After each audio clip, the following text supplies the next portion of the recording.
주의 말씀 의지하여 깊은 곳에 그물 던져. 전도서의 주제는요, 처음에도 헛되도다, 또 끝날 때에도 헛되도다. 이 헛됨이 전도서의 주제라고 할 수가 있습니다.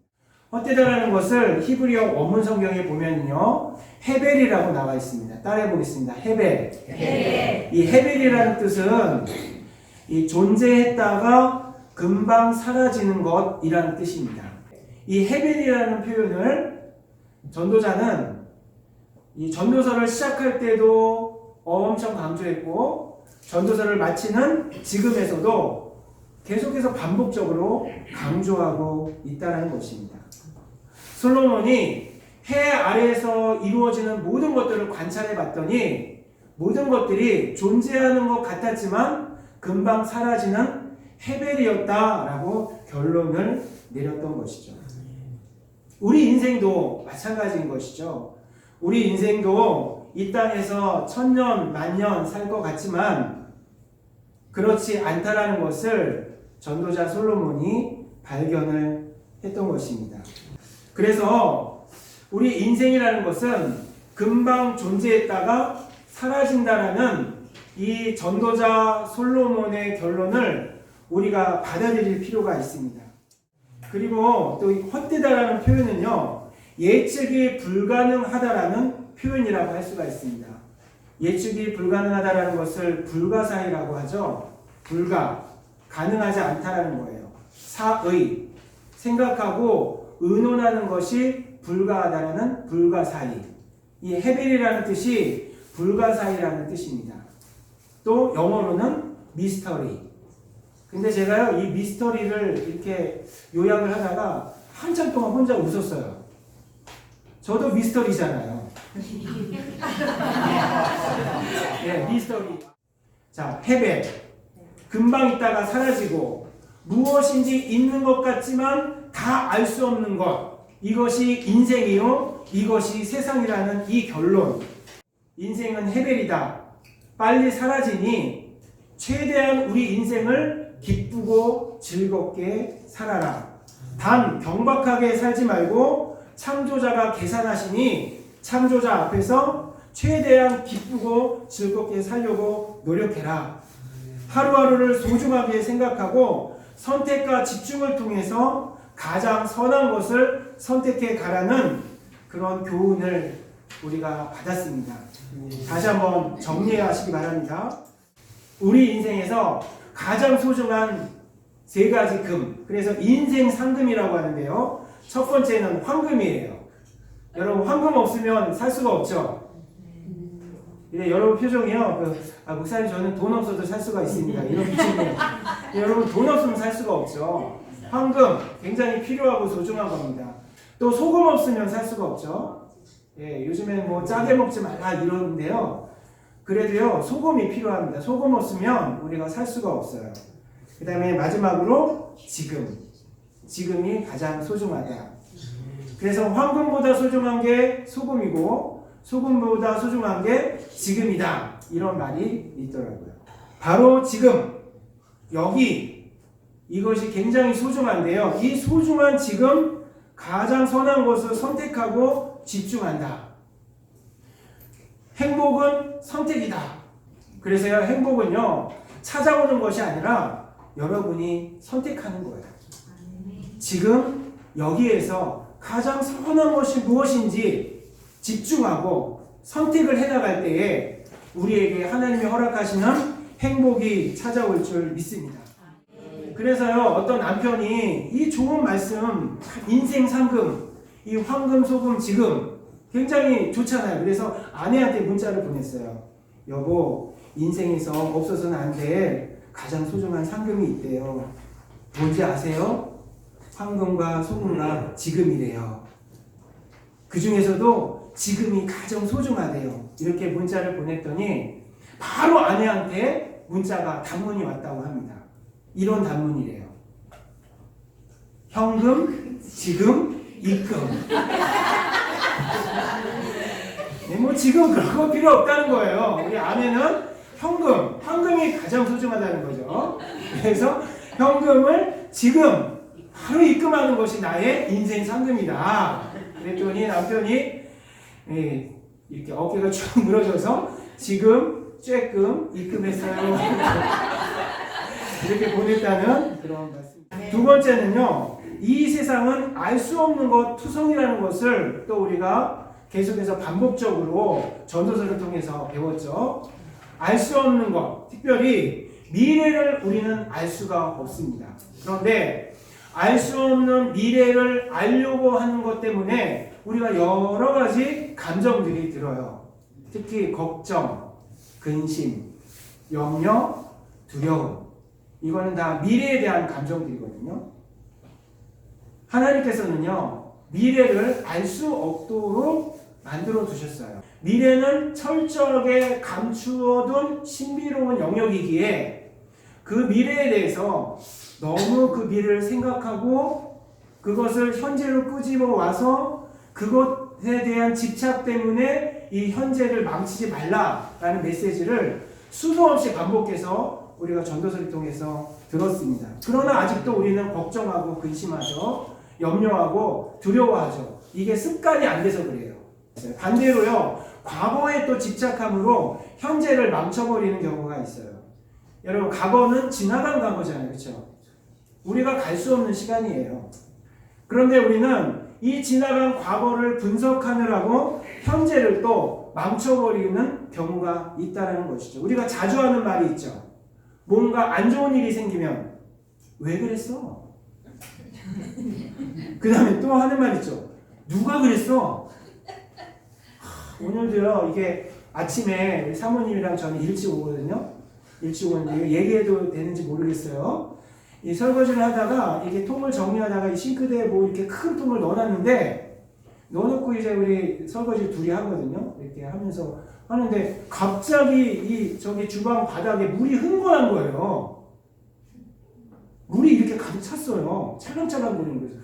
왜 그래? 봤더니 사모님이 이 큰 통을 넣다가 이 싱크대 밑에 배수구를 건드린 거예요. 그게 빠진 거예요. 근데 제가 그것을 보고서 바쁜 이 주일 아침에 제 마음속에 무슨 마음이 들었겠습니까? 왜 그랬어? 조금 전까지 막 이렇게 노래 부르면서 하나님 은혜요 이러면서 이게 설거지하다가 갑자기 그 상황을 보면서 왜 그랬어? 이렇게 생각이 들자마자 제 마음의 평화가 깨졌어요. 그러니까요, 방금 전에 과거잖아요. 그렇죠? 지금 해야 되는 게 뭐예요? 빨리 그것을 아무 생각 없이 처리하고 이게 다음 거를 진행해야 되잖아요. 근데 제 마음속에 확 들어오는 마음이 뭐냐면 과거에 집착하면서 원망하는 거죠. 당신 때문에 지금 이렇게 했잖아. 이런 마음이 훅 들어오는 거예요. 이게 사람입니다. 근데요, 이런 후회나 원망, 어떤 과거를 분석하는 이 마음 자체도요, 굉장히 이 현재를 누리지 못하게 하는 안 좋은 감정인 것이죠. 그래서 여러분, 후회나 원망할 필요 없어요. 내가 왜 이렇지? 내 인생을 왜 이렇게 살았지? 후회해봤자 어떻게 다시 돌아갑니까? 그런 거 싹 잊어버리세요. 이거를 망각의 은혜라고 하는데요. 망각의 은혜가 저와 여러분에게 있어지기를 축원합니다. 그래서 과거는요, 빨리빨리 지워버리고 현재, 선택과 집중으로 현재를 누리는 그런 비결을 우리가 빨리 터득을 해야 돼요. 또 하나 있는데요. 이 헤벨이라는 이 인생, 원인 모를 고난들이 찾아올 때가 있어요. 여러분, 아무리 생각해도 나에게 이런 고난이 찾아올 이유가 없는데 어느 날 이 고난이라는 불청객이 내 삶에 찾아올 때가 있어요. 여러 가지 문제가 있잖아요. 그렇죠?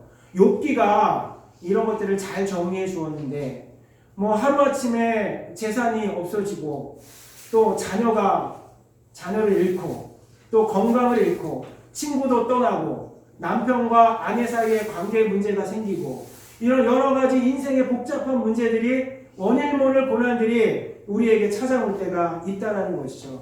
그때 우리는요, 대부분 낙심하거나 좌절을 해요. 아무것도 할 수 없는 상태에 빠지게 돼요.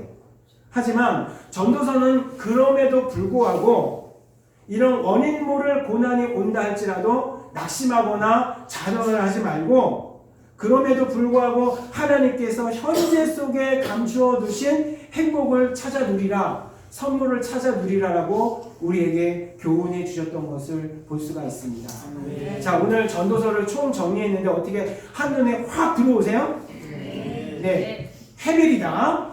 결론을 내놓고 쫙쫙쫙 정리가 되죠? 여러분, 전도서를 항상 이렇게 떠들쳐 보시면서 그렇게 인생을 날마다 이 헛된 헤벨을 지혜로 이겨내시는 저와 여러분 되시기를 주님의 이름으로 축원합니다. 전도서는요, 원래 이제 8절에서 다 끝나고요. 9절에서 14절은 전도서의 부록에 해당해요. 제 자랑을 좀 하겠습니다.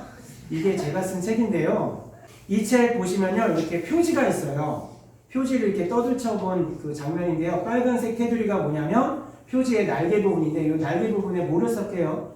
저자 소개.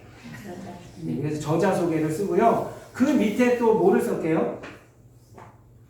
제가 쓴 다른 책들이 소개가 되어 있어요.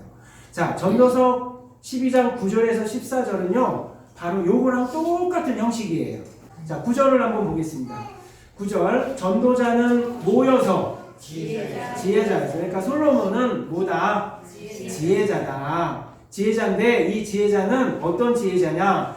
여전히 백성에게 지식을 가르쳤고, 여전이라는 것은 어릴 때부터 지금 전도서를 지을 때까지, 늙음악할 때까지 꾸준하게 백성에게 지식을 가르친 지혜자다.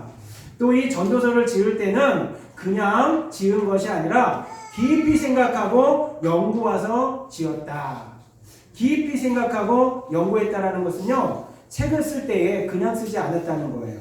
깊이 생각하고 연구해서 썼다는 겁니다. 자, 그 다음에 솔로몬이 지은 다른 성경도 있는데요. 네, 전도서 앞에 보면은요, 뭐가 있습니까? 잠언이 있고요. 전도서 뒤에 보면 아가가 있어요. 잠언 1장 1절과 아가서 1장 1절을 보시면 다 저자가 전도자 솔로몬이라는 것이 기록되어 있습니다. 자, 9절 끝부분에 보면은요, 잠언을 많이 지었으며, 10절에 보니까 전도자는 힘써 아름다운 말을 구하였나니, 이거는 전도서 이외에도 다른 성경의 기록들이 있다라는 것을 친절하게 소개해 준 말씀이라고 할 수가 있습니다. 자, 10절 하반절 한번 보겠습니다. 솔로몬이 잠언과 전도서와 아가를 기록할 때에 정직하게 기록했다는 거예요. 아, 솔로몬은 거짓말을 한 것이 아니라 이 성경을 정직하게 기록했으니 우리가 인생에서 어떤 문제를 만났을 때에 잠언과 전도서와 아가서를 읽으면 우리가 바른 길을 인도함을 받을 수 있겠구나. 내가 이 정직한 성경 앞에 내 자신을 비춰보면 내 모습도 정직하게 드러나겠구나. 또 내 인생의 문제를 정직하게 해결해 주겠구나 라는 생각이 들었습니다. 이제 11절 마지막으로 이 말씀은 뭐냐면요, 지혜자들의 말씀들, 이것은 솔로몬이 기록한 성경이에요.